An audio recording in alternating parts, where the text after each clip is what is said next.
வணக்கம். வணக்கம். ஆ இப்போது நான் அப்படி ஹாலில் என் மனைவியின் இதை பற்றி அமர்ந்து கொண்டு பேசிக்கொண்டிருந்தேன். அப்போது சரி நான் கொஞ்சம் நடந்துட்டு வரட்டுமா, வாக்கிங் கொஞ்சம் நடந்துட்டு வரேன் அப்படின்னு சொன்னேன். அவங்க சரிங்க போயிட்டு வாங்க சொன்னாங்க. அப்போது அவங்க நான் நடந்துட்டு வரட்டான்னு கேட்டதுக்கு அவங்க ஏதோ ஒரு பாட்டு பாடின மாதிரி என் மனசில் தோணுச்சு.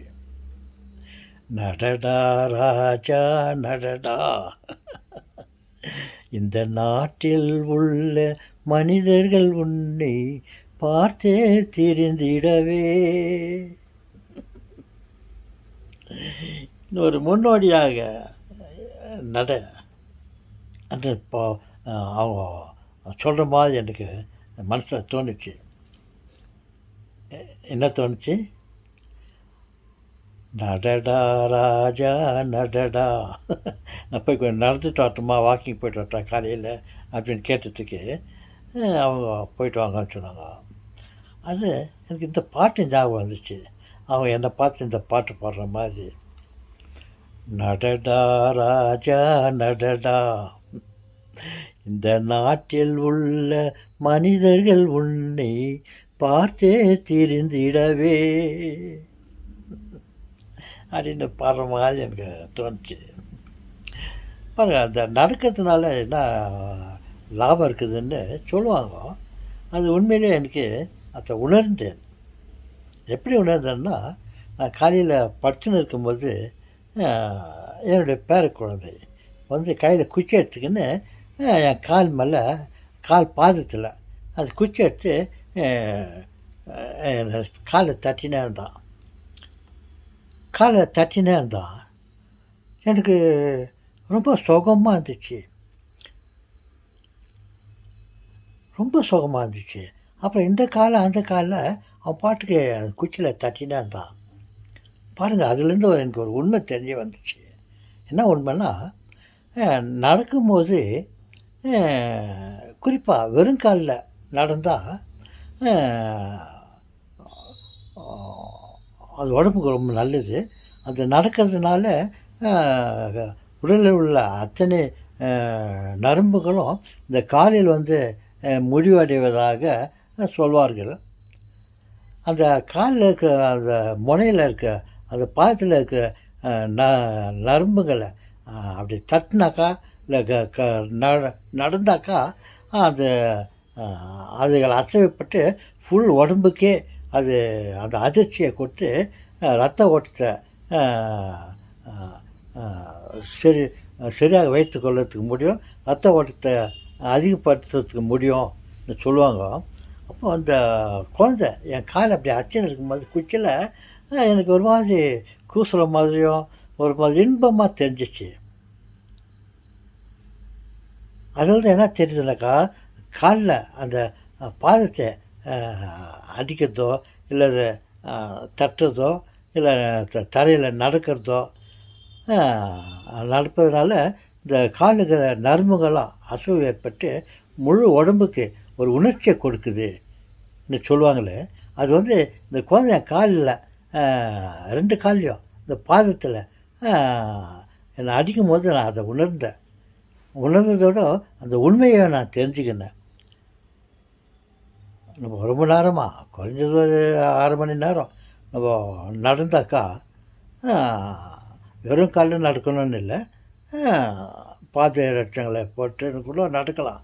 ஆனால் வெறும் காலில் நடந்தால் ரொம்ப நல்லது. ஆனால் அது பாதுகாப்பு இல்லை. சில கல்லுங்களோ முள்ளுங்களோ ஏதாவது காலில் குத்திக்கிச்சுனாக்கா அது வேறு விதமான விளைவுகளை ஏற்படுத்தும். அதனால் காலில் ஷூ போட்டுன்னு நடக்கலாம். ஒரு 20 நிமிஷம் 6 மணி நேரம் நடந்தாக்கா அந்த காலில் இருக்கிற பாதத்தில் இருக்கிற நரம்புகள்லாம் அசைக்கப்பட்டு அது உடல் முழுவதும் அது ஒரு அதிர்ச்சி ஏற்பட்டு ரத்த ஓட்டமெல்லாம் நல்லா இருக்கும். சுறுசுறுப்படையும், ரத்த ஓட்டம் ஏற்படும் ன்னு சொல்கிறத நான் உணர்ந்தேன். அதே போல் தான் கைகளிலும் கைகளிலும் 2 கைகளை நம்ம அ அசைவு கொடுத்தால் குறிப்பாக ஏதோ ஒரு சிஸ்டமில் 2 கைகளையும் தட்டிக்கின்னு கரகோஷம் செய்கிற மாதிரி சொல்லுவாங்கள்ல, அந்த மாதிரி ஒருத்தரை பாராட்டுறதுக்கு ஒரு நல்ல விஷயத்த பண்ணும்போது அவங்கள பாராட்டுறதுக்காக 2 கையை தட்டு மாதிரி கிளாப் அப்படின்னு ஒரு பழக்கத்தை வச்சுருக்காங்க இல்லையா. அதெல்லாம் கூட இதெல்லாம் மனசில் வச்சுன்னு கூட இந்த ஒரு காரணத்தினால கூட 2 கைகளையும் அசைக்க வச்சு இந்த கையில் ரத்த ஓட்டம் ஏற்படும் இந்த ஒரு கருத்தோடு கூட இந்த கை தட்டுற பழக்கத்தை மறைமுகமாக அறிமுகப்படுத்தியிருப்பார்களோ என்றெல்லாம் நினைக்கிறேன். இந்த கால் பாதங்களும் கைகளும் அசைக்கப்பட்டால் இரத்த ஓட்டம் சீரடையும் என்ற உண்மையை நாம் தெரிந்து கொள்ள வேண்டும். அதனால் முடிந்த அளவுக்கு தினமும் காலையில் ஒரு அரை மணி நேரம் நடந்து வந்தால் அது உடலுக்கு ரொம்ப ஆரோக்கியமாக இருக்கிறத உங்களுக்கு தெரிஞ்ச விஷயத்தான். அதை நான் ஏதோ பேச வேண்டுமே என்ற ஒரு இதில் நான் இதெல்லாம் தெரிவிக்கிறேன். பாருங்கள், அந்த குழந்தை என் காலை பாதத்தை அந்த குச்சியில் அவன் அடிச்சுனே இருந்தான். எனக்கு ஒரு மாதிரி கூச மாதிரி ஒரு உடம்புல புத்துணர்ச்சி ஆச்சு. இன்னும் கொஞ்ச நேரம் காலை தட்டினே இருக்கோனான்னு நான் எதிர்பார்த்தேன். தாத்தா, நீங்கள் எதனாவது கண்டுபிடிச்சி நினைக்கிறீங்களா தாத்தா? கண்டுபிடி இருக்கிற விஷயத்தை தான் சொல்கிறேன். ஒரு ஒன்று இல்லாமல் மற்றொன்று தெரிய வராது. பாருங்கள், அவன் காலை அடித்த உடனே எனக்கு இந்த காலில் அந்த அதிர்ச்சி ஏற்பட்டு ஒரு உடம்பெல்லாம் ஒரு மாதிரி சிலுக்கிற மாதிரி சந்தோஷம் ஏற்பட்டது. ஓகே சொல்லுங்களே, அதை நம்ம கடைப்பிடிக்கலாம். நடக்கும் பழக்கம் மிகவும் நல்லது. சரி, இப்போ நான் போய் நடந்துட்டு வரட்டுமா? நீங்களும் என்னை பார்த்து பாடுறீங்களா? நடடா தாத்தா நடடா, இந்த நாட்டில் உள்ள மனிதர்கள் உன்னை பார்த்தே நடந்திடவே.